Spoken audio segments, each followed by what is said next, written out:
Coach, another game with no points and no goals. How did you see it?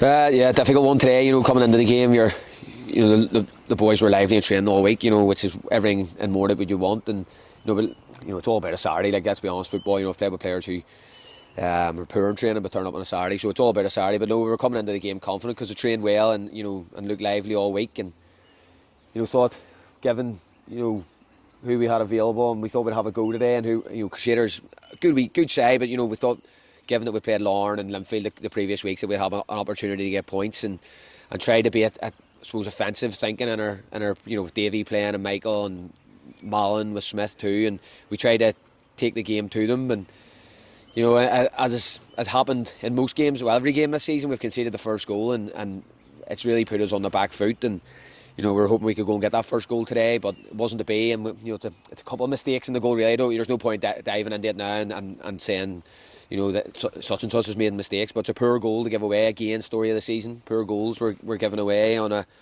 regular basis. And once we go behind it, we're finding it difficult to get back in the games. So we really only had that one chance. And I think in the second half, Corey Smith breaks through, and maybe 2 or 3 efforts. And just the way things are at the minute, the way our luck is, if you like, or whatever you want to call it. You make your own luck for me, but the way things are going for us at the minute, we didn't take it. And then again, another mistake for the second goal, and you're 2-0 down, and you're really chasing it from there. Like, and to be fair, Crusaders probably could have at that point. We opened us up a wee bit, and maybe could have been scored 3 or 4. So it was difficult. We lost 1 or 2 players to injury today again, and tried to change things up tactically as well, and it just didn't happen for us. So no, a really difficult day in a game that we had high hopes for, but.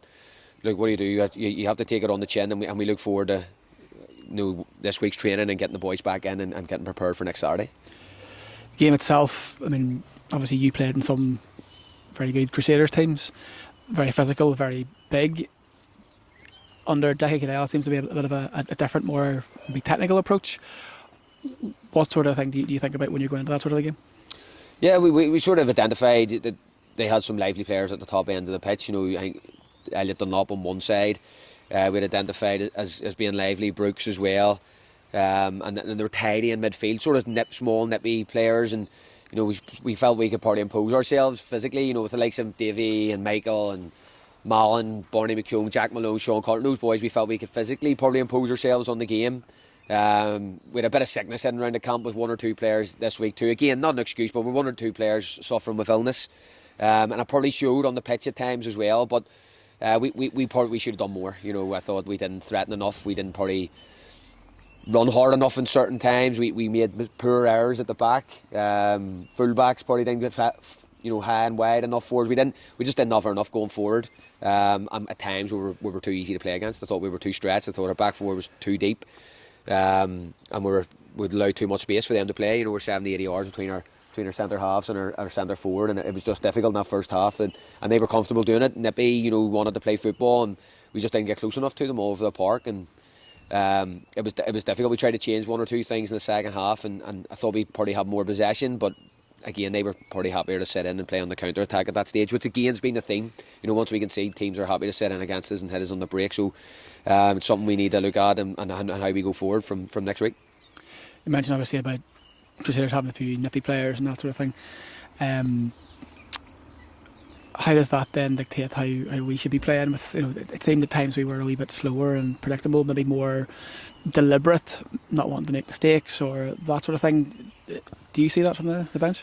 Yeah, I thought our play was too slow in the first half. Even from Jacob giving it to Barney and Barney maybe playing it across the look, it was all very pedestrian.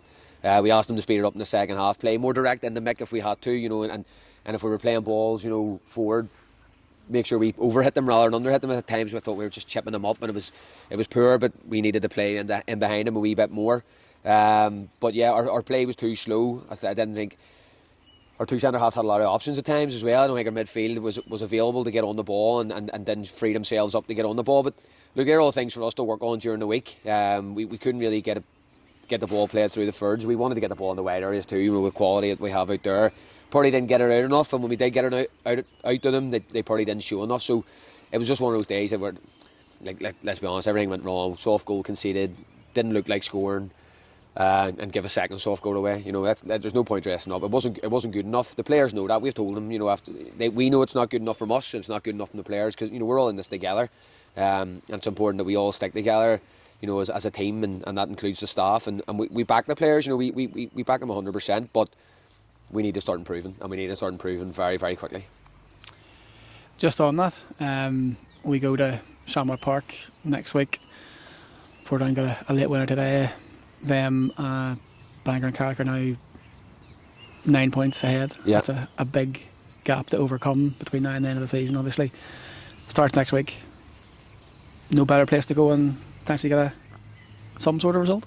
Yeah, of course. You know, we need to get a result next week. There's absolutely no doubt about that. We need a result, and, you know, no better place, like you say, to go in a Middlesbrough derby, and, you know, they'll be confidence through the roof after having maybe a couple of disappointing results. Their confidence will be through the roof after winning today at a difficult venue at Cliftonville. But for us, it's about dusting ourselves down and preparing for that game. You know, hopefully we can get one or two bodies back that we've had missing.